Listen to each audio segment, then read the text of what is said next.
আসসালামু আলাইকুম। Nice cooking শোতে আপনাদেরকে স্বাগত জানাই। আজ আপনাদের সঙ্গে শেয়ার করব একই ভিডিওতে দুটো সহজ নাস্তা রেসিপি। এই নাস্তাগুলো তৈরি করতে খুব বেশি উপকরণের প্রয়োজন হয় না। আপনারা কিন্তু এই নাস্তাগুলো বিকেলে খেতে পারেন, খেতে ভীষণ ভালো হয়। তো অবশ্যই আপনারা স্কিপ না করে পুরো রেসিপিগুলো দেখে নেবেন। আশা করছি আপনাদেরকে ভালো লাগবে। তো চলুন কথা না বাড়িয়ে রেসিপি শুরু করি। এখানে দেখুন একটা মিক্সিং বোল নিয়েছি। নিয়ে নিলাম এখানে 1 কাপ আটা আর দিয়ে দিলাম এখানে সামান্য একটু স্বাদের জন্য লবণ। 1 টেবিল চামচ দিয়ে দিলাম সয়াবিন তেল। এবার হাত দিয়ে খুব ভালোভাবে ময়াম দিয়ে নিতে হবে। তো এখানে আমি আটা দিয়ে তৈরি করছি, আপনারা চাইলে কিন্তু ময়দা দিয়েও তৈরি করতে পারেন। সুন্দর করে ময়াম দিয়ে নিয়েছি। এবার এখানে নরমাল পানি দিয়ে মেখে নেব। অল্প অল্প পানি দিয়ে আটাটা মেখে নিতে হবে। প্রথমে খুব বেশি পানি দেওয়া যাবে না, তাহলে আটা নরম হয়ে যেতে পারে। তো দেখুন আমি কিভাবে মেখে নিচ্ছি।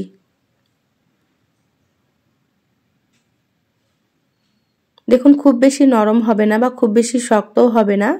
আটাটা এইভাবে করে আপনারা মেখে নেবেন। দেখে হয়তো বুঝতেই পারছেন। এখানে সামান্য একটু আবারও তেল দিয়ে দিলাম। তেলটা খুব ভালোভাবে একটু মেখে নিলাম। এবার ঢাকা দিয়ে রেস্টে রেখে দিচ্ছি 10 মিনিটের জন্য। আর এদিকে আমি পুরটা রেডি করে নেব। গ্যাসে একটা ফ্রাই প্যান দিয়ে দিলাম এখানে 1 টেবিল চামচ সাদা তেল। আপনারা চাইলে কিন্তু এখানে সরষের তেল দিতে পারেন। সামান্য একটু গোটা জিরা দিয়ে দিলাম। এবার এখানে দিয়ে দিলাম 3টে বড় সাইজের পেঁয়াজ কুচি। পেঁয়াজগুলো একেবারে সরু করে কুচি করে নিয়েছি। আর এখানে আমি স্বাদ মতো লবণ দিয়ে দিলাম। এবার নেড়েচেড়ে পেঁয়াজগুলো হালকা একটু ভেজে নিচ্ছি। এই রেসিপিতে পেঁয়াজের পরিমাণ একটু বেশি দিতে হবে। সামান্য একটু হলুদ গুঁড়ো দিয়ে দিলাম। পেঁয়াজগুলোর থেকে বেশি ভাজা যাবে না, এরকমভাবে ভেজে নিতে হবে। আর সামান্য একটু দিয়ে দিলাম মরিচের গুঁড়ো। তো আপনারা ঝাল বুঝে মরিচ গুঁড়ো ব্যবহার করবেন। এখানে আমি কাঁচা মরিচ দিয়ে দেবো, সেজন্য অল্প করে একটু দিয়ে দিলাম। এবার মাঝের অংশটা এভাবে করে একটু ফাঁকা করে নিচ্ছি। এখানে দিয়ে দিচ্ছি একটা ডিম। এখানে আমি একটা ডিম দিয়ে দিলাম, আপনারা চাইলে কিন্তু 2টো বা 3টে ডিমও দিতে পারেন। এবার ডিমটা একটু এইভাবে করে ঝুরি করে নেব। এবার পেঁয়াজের সাথে খুব ভালোভাবে নেড়েচেড়ে মিশিয়ে নিচ্ছি। আর এগুলোকে হালকা করে একটু ভেজে নিচ্ছি। এখানে দিয়ে দিলাম 4টে কাঁচামরিচ কুচি আর কিছু দিয়ে দিলাম ধনিয়া পাতা কুচি। 1/2 চা চামচ দিয়ে দিলাম ম্যাগি মশলা। ম্যাগি মশলা দিলে কিন্তু খেতে অনেক বেশি ভালো লাগে, অবশ্যই আপনারা একটু দেওয়ার চেষ্টা করবেন। এবার সবগুলোকে খুব ভালোভাবে নেড়েচেড়ে মিশিয়ে নেব। এই পুরটা রান্না হতে খুব বেশি সময় লাগে না। দেখুন রেডি হয়ে গিয়েছে, নামিয়ে ঠান্ডা করে নেব। প্লেটে রেখে দিলাম পুরটাকে। এবার আমি এখানে আটাটা নিয়ে নিলাম, আবারও খুব ভালোভাবে একটু মথে নিচ্ছি। দেখুন খুব ভালোভাবে মথে নিয়েছি। এবার আমি ছোট ছোট করে লেচি কেটে নিচ্ছি। লেচিটা কিন্তু খুব বেশি বড় হবে না, আপনারা হয়তো দেখেই বুঝতে পারছেন। এখানে আমার 8টা লেচি হয়েছে। এবার হাতে নিয়ে এইভাবে করে একটু গোল করে নিচ্ছি। সবগুলো লেচি আমি গোল করে নিয়েছি। একটা লেচি নিয়ে নিলাম আর বাকিগুলো ঢাকা দিয়ে রেখে দিলাম। এখানে দেখুন রুটি বানানোর জন্য পিঁড়া নিয়েছি সামান্য আটা দিয়ে। এবার পাতলা একটা রুটি বেলে নিচ্ছি। এই রুটিটা যতটা সম্ভব পাতলা করে বেলে নিতে হবে। দেখুন একেবারে পাতলা করে বেলে নিয়েছি। এবার আমি এখানে ডিম আর পেঁয়াজের পুর দিয়ে দিচ্ছি। এইভাবে লম্বা করে পুরটাকে দিয়ে দিতে হবে। এখানে আমি 2 চামচ পুর দিয়ে দিলাম। একটু বেশি করে দিলেই কিন্তু খেতে ভালো লাগবে। এবার বাটিতে একটু পানি নিয়েছি, এইভাবে করে আঙ্গুলো করে নিয়ে সুন্দর করে একটু রুটির উপরে লাগিয়ে নিচ্ছি। অবশ্যই আপনারা এভাবে একটু পানি লাগিয়ে নেবেন, পানিটা কিন্তু আঠার কাজ করবে। দুপাশ থেকে নিয়ে এভাবে একটু চেপে দিলাম, তারপরে এভাবে করে রোল করে নিচ্ছি। এই নাস্তাগুলো তৈরি করা কতটা সহজ আপনারা হয়তো দেখেই বুঝতে পারছেন।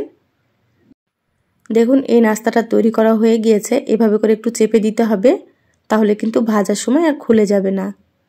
দুপাশটা এভাবে একটু চেপে দিচ্ছি হাত দিয়ে। দেখুন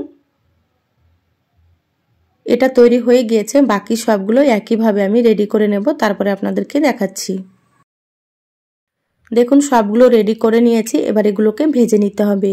গ্যাসে একটা ফ্রাই প্যান দিয়ে দিলাম। এবার আমি এখানে দিয়ে দিলাম সয়াবিন তেল। তেলটা মিডিয়াম গরম করে নেব। তো তেল মিডিয়াম গরম হয়ে গিয়েছে। এবার আমি একে একে নাস্তাগুলো দিয়ে দিচ্ছি। খুব বেশি গরম তেলে নাস্তাগুলো দেওয়া যাবে না, তাহলে উপর থেকে খুব তাড়াতাড়ি কালার চলে আসবে আর নাস্তাগুলো কিন্তু মুচমুচে হবে না। দেখুন এক পাশ হালকা ভাজা হয়েছে। এবার আমি উল্টে নিচ্ছি।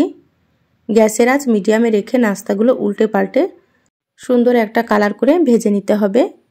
এই নাস্তাগুলো ভাজতে প্রায় 4 থেকে 5 মিনিট মতো সময় লাগবে। একটু সময় নিয়ে ভেজে নিতে হবে। দেখুন নাস্তাগুলো আমি সময় নিয়ে ভেজে নিয়েছি আর কালারটা কিন্তু খুবই সুন্দর চলে এসেছে আর অনেকটা মুচমুচে হয়ে গিয়েছে। এইভাবে করে আপনারা ভেজে নেবেন। এবার আমি নাস্তাগুলো তেল ঝরিয়ে তুলে নেব। দেখুন দেখতে কতটা লোভনীয় হয়েছে। এই নাস্তাগুলো আপনারা বিকেলে চায়ের সাথেও খেতে পারেন বা আপনারা অতিথি আপ্যায়নও দিতে পারেন। দেখুন সবগুলো প্লেটে তুলে নিয়েছি। এই নাস্তাগুলো খেতে ভীষণই টেস্ট হয়। এবার আপনাদেরকে একটা আমি ভেঙে দেখাচ্ছি। দেখুন উপরটা কতটা মুচমুচে হয়েছে। তো চলুন আবারও একটা রেসিপি আপনাদের সঙ্গে শেয়ার করি। এখানে দেখুন একটা মিক্সিং বোল নিয়েছি, নিয়ে নিলাম 1 কাপ ময়দা। এবার আমি দিয়ে দিচ্ছি হাফ চা চামচ লবণ আর এখানে দিয়ে দিচ্ছি 2 টেবিল চামচ সয়াবিন তেল। তেলটা অবশ্যই দিতে হবে, তাহলে নাস্তাগুলো খেতে অনেক বেশি ভালো লাগবে। এবার হাত দিয়ে খুব ভালোভাবে ময়দা ময়াম দিয়ে নিচ্ছি। আপনারা চাইলে কিন্তু আটা দিয়েও তৈরি করতে পারেন। তো এখানে আমি ময়দা দিয়েই তৈরি করে নিচ্ছি। দেখুন খুব ভালোভাবে ময়াম দেওয়া হয়ে গিয়েছে। এরকম মুঠি হবে তখন বুঝতে হবে ময়দা ময়াম দেওয়া হয়ে গিয়েছে। এবার আমি অল্প অল্প পানি দিয়ে ময়দা মেখে নেব। তো যারা ভিডিওটি ইউটিউব থেকে নতুন দেখছেন প্লিজ চ্যানেলটা সাবস্ক্রাইব করে চ্যানেলের সাথেই থাকবেন।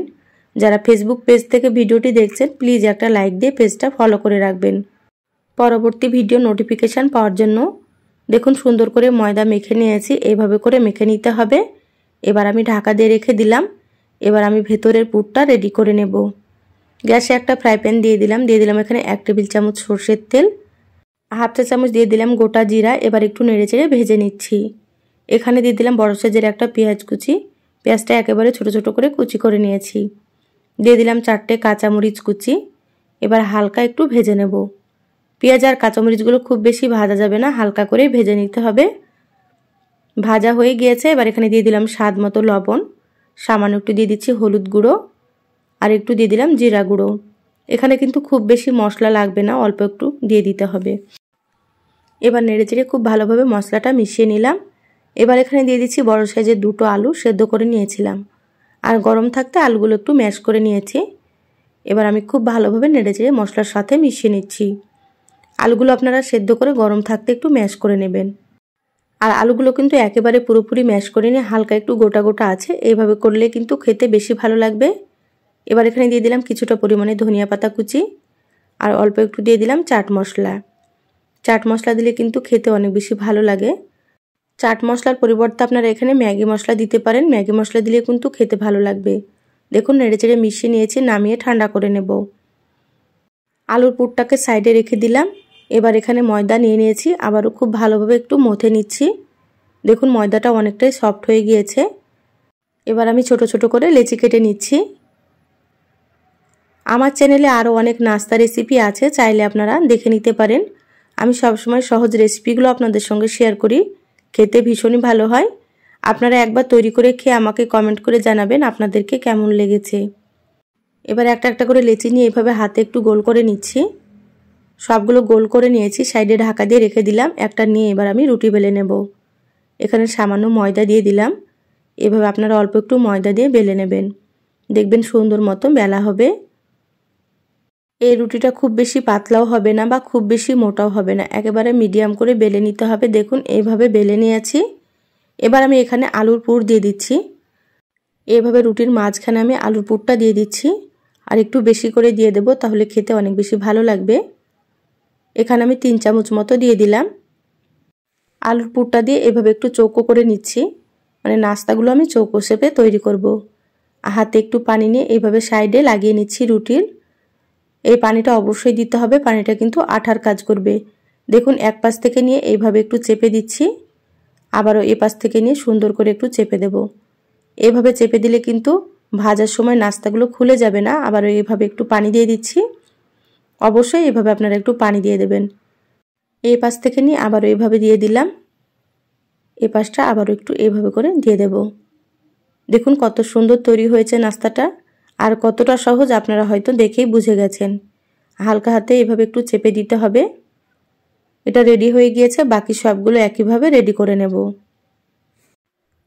দেখুন সব নাস্তাগুলো তৈরি করে নিয়েছি, এবার এগুলোকে ভেজে নিতে হবে। গ্যাসে আমি আগে থেকে একটা ফ্রাই প্যানে তেল গরম করে নিয়েছি।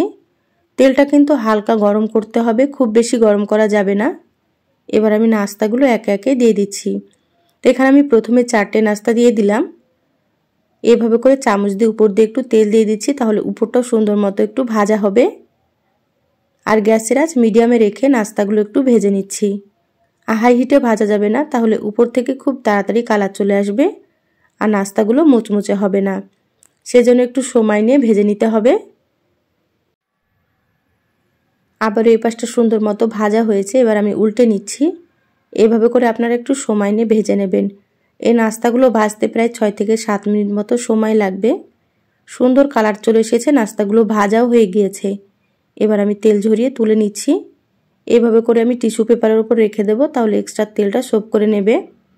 আর বাকি যে নাস্তাগুলো আছে একইভাবে ভেজে নেব। দেখুন সবগুলো নাস্তা আমি ভেজে প্লেটে তুলে নিয়েছি। আর কতটা সুন্দর হয়েছে দেখুন। এগুলো কিন্তু খেতে ভীষণ ভালো হয়, একবার তৈরি করে আপনারা খেয়ে দেখবেন। এবার একটা ভেঙে দেখাচ্ছি, দেখুন উপরটা অনেকটা মুচমুচে হয় আর ভেতরটা কিন্তু আলুর পুরে ঠাসা। তো রেসিপিগুলো কেমন লাগলো চ্যানেলের কমেন্ট বক্সে কমেন্ট করে জানাবেন। ভালো লাগলে একটা লাইক দিয়ে ভিডিওটা শেয়ার করে দিবেন। সবাই ভালো থাকবেন, সুস্থ থাকবেন। আল্লাহ হাফেজ।